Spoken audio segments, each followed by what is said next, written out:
In this video, we'll be starting with a linear function f of x in slope-intercept form. We'll find its inverse function, f inverse of x. Then we'll look at the composition of these two functions. Start by creating a Desmos window. You may want to log in. Graph y equals x, which is a line that crosses the origin and has a slope of 1. The reason for this graph is that functions and their inverses are mirror images of each other across the line y equals x. Now we're ready. So let's start by graphing the function f of x equals mx plus b.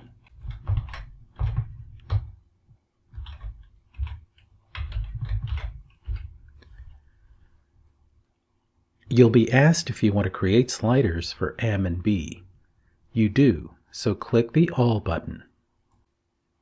By default, each slider is set to 1, so change each value to a value greater than 1. Change each to 2. Since m is equal to 2, the slope of this line is also 2.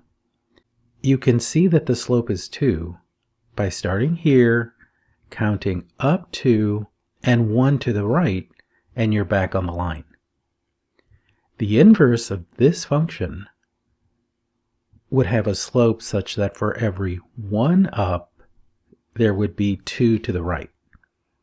What is the equation of the inverse? To find it, take the slope-intercept form and solve for x, as you can see here. Swapping x and y, the result is a function of this form. Y equals 1 over m times the quantity x minus b. So create function g of x equals 1 over m times the quantity x minus b.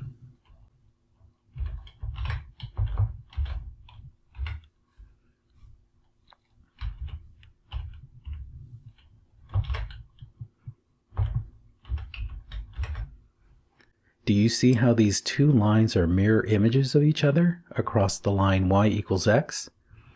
Change the values of m and b, and you'll see the lines continue to be mirror images of each other. Or animate the sliders to see a number of different functions, and you'll see the mirrored functions. So what do you think the graph of f of g of x would look like? Let's graph it to see. Input f of g of x.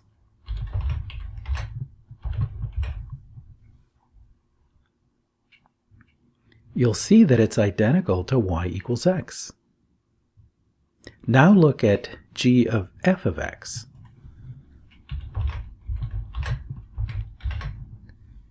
Do you see that this function also has a graph of y equals x?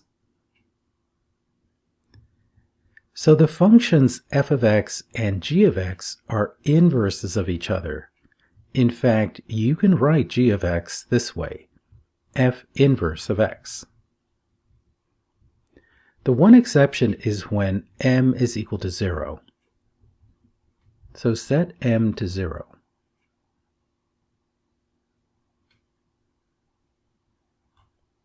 And notice what happens.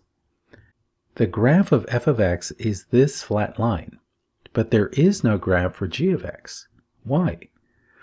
Because 1 over 0 is undefined, and therefore g of x is undefined. So not every function has an inverse.